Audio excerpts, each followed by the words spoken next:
এত চিল্লাচিল্লি কেন? এই সারাইছে বসে আমি আসতে একটু লেট করছি আর সবাই মাছের বাজার লাগিয়ে দিচ্ছ। ওই ক্লাস ক্যাপ্টেন কারারে? স্যার আমি স্যার। তোরা না কইছি ক্লাসে যে কথা কইব তাগো নাম বোর্ডে লেখে রাখবি। স্যার লেখছি তো স্যার। উই যে ও নো। ওই না হিদ্রু খারা। ওই আর কথা কবি? না কবি না স্যার কবি না স্যার না আর কথা কব না স্যার। ওই তারপর কারা? Sarjis 3 star, Hasnat 3 star. হাই রে এক স্টারে যাই মারতিছে 3 স্টারে তো মাইরে ফেলাইবো। ওই ওরা তো সমন্বয়ক, অগরে কিছু কইলে ওরা তো আবার আন্দোলন করে আমার স্কুল থেকে বরখাস্ত করবো। না চাকরি তো বাঁচাই তুইব। ওই এদের নাম লেখছে কারা? স্যার আমি স্যার। তুই বেঞ্চের নিচ দিয়ে মাথা দে। স্যার এটা তো বেআইনি। তুইও বেঞ্চের নিচ দিয়ে মাথা দে। স্যার ওই তোর স্কুল ডেস্ক, তোর স্কুল ডেস্ক। স্যার আমার ডেস্ক তো তাও স্কুল ড্রেসের কাছাকাছি আছে, কিন্তু ওরা তো পাঞ্জাবি বই রাইছে। ওই আজকে থেকে পাঞ্জাবি তো স্কুল ড্রেস, সবাই পাঞ্জাবি বেরাবি। চাকরি তো বাঁচাই তুইব। আচ্ছা শোনারা, তোমরা দুইজনকে সমন্বয়ক আসিফ নাহিদ ওরা কো?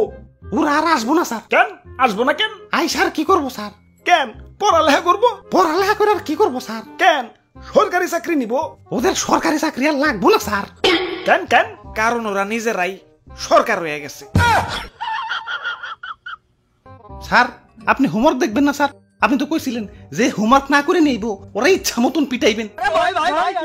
ও হ মনে পড়ছে, আজকে যে হোমওয়ার্ক না করছে ওর আজকে খবর আছে। আমাদের দাবি।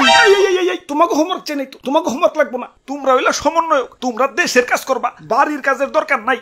বসো বসো। ওই আর পিছনের তোরা কি হোমওয়ার্ক করছস? স্যার আমরা তো সহ সমন্বয়ক।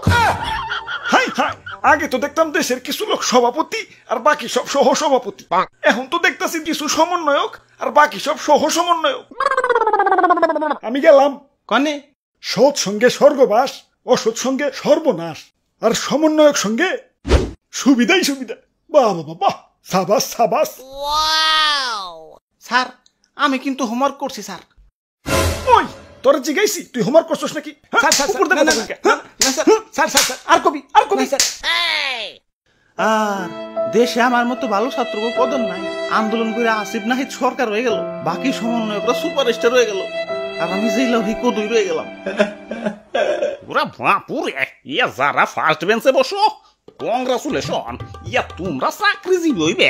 আর যারা তার পরের বেঞ্চে বসো ডাবল কংগ্রাচুলেশন, তোমরা হইবে উদ্যোক্তা ব্যবসায়ী, তোমরা ফার্স্ট বেঞ্চার গো চাকরি দিবে।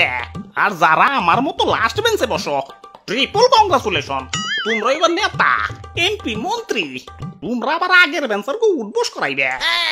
আর যারা লাস্ট বেঞ্চেরও পরের বেঞ্চে বসে, মানে ক্লাসে না রাজপথে বসে, তাগো কংগ্রাচুলেট করে ছোট করবো না।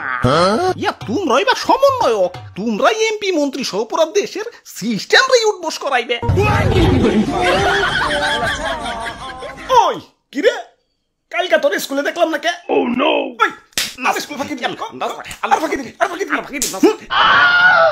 স্যার সমন্বয়করা কিন্তু 3 মাস ধরে স্কুল আহে না। ওই তোর জিগাইছি, হ্যাঁ উপর দিয়ে কথা কইলকে। স্যার না আর কবি না স্যার, আর কবি না স্যার। স্যার ভুলে গেছে স্যার, তোরা জিগাইছি ভুলে গেছে স্যার। ওরা স্কুল আইলে দেশ সংস্কার করবো করা, তুই করবি? স্যার তুই করবি? চাকরি তো বাঁচাই তুইব।